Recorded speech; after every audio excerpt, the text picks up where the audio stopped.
also really good about surrounding yourself with people who are incredibly gifted, not just with those that you mentor, but you've always understood the importance of having people around you to speak into your life as well. No question about it. John Wooden, do you want to talk about him? Well, we could do a whole hour on Coach Wooden. I know. I've written 3 books about him. He let me into his life, Barb, and it was a great privilege.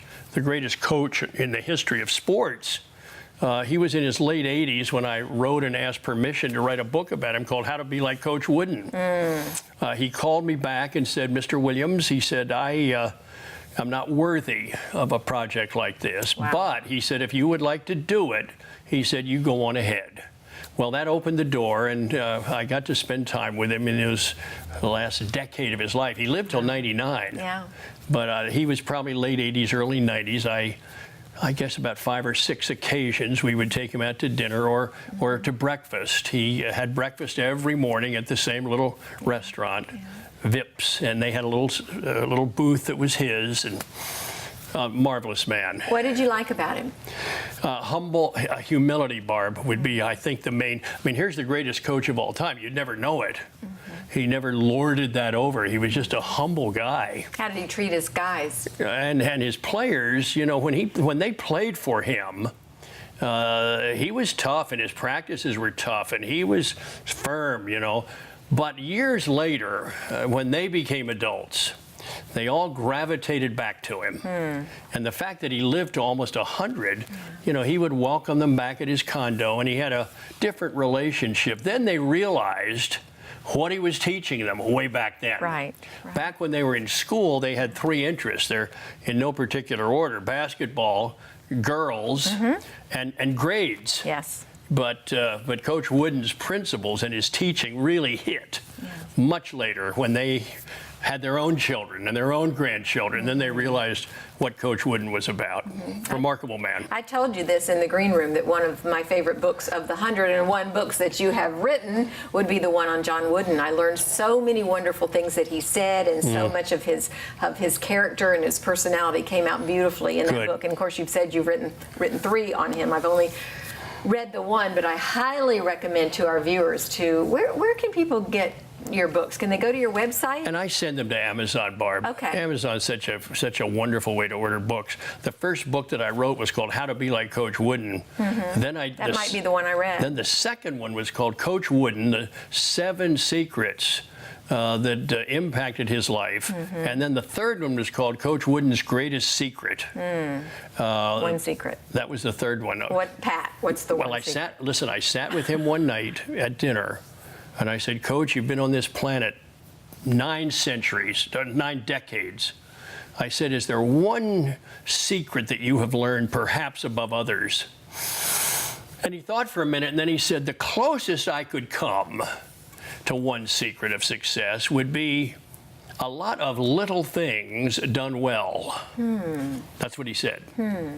And when he said that, I thought to myself, ooh, that could be a book. Yeah. And years later, guess what? It became a book. Yes. All right, let me ask Pat Williams that question. What is your one big secret? Barb, I got to tell you, I'm chuckling because Andrea Doring, who is one of the editors, acquisition editors with Revell, where I publish, she said, all right, you had that time with Coach Wooden, and we've written that book. And she said to me, now what would be your one secret of success?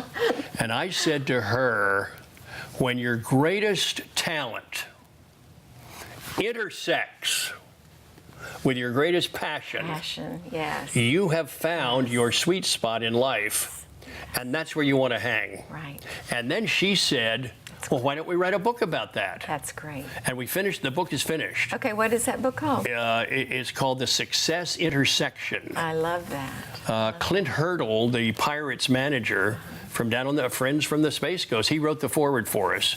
And that book will be out Feb 1. Oh, wonderful. So we finished it. It's done. It's finished. I will say that just personally in my own life, I went a lot of years teaching school.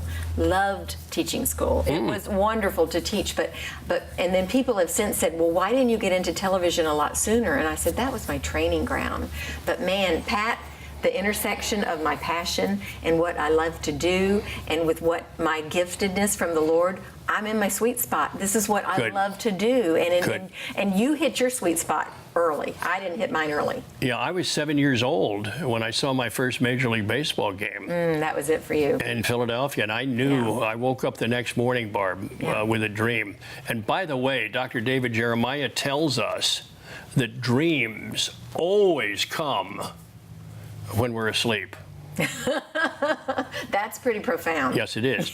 Dreams. Now, vision, that's when you're awake. Wide awake. Right. But he said dreams, and as I think back, when I went to bed that Sunday night after watching that doubleheader at age 7, during the night, I had a dream of everything I'd seen and heard. I had a baseball dream. Really? And that night, I remember the bed I was in, my grandmother's house, and I had a dream.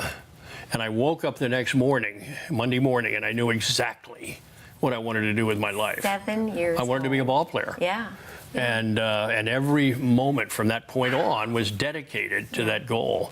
Well, I did become a ball player, through high school and college and into the pro ranks. It didn't go much further than that, but I flipped, and the Phillies flipped me into the front office, and that's what I've been doing for over 50 years now.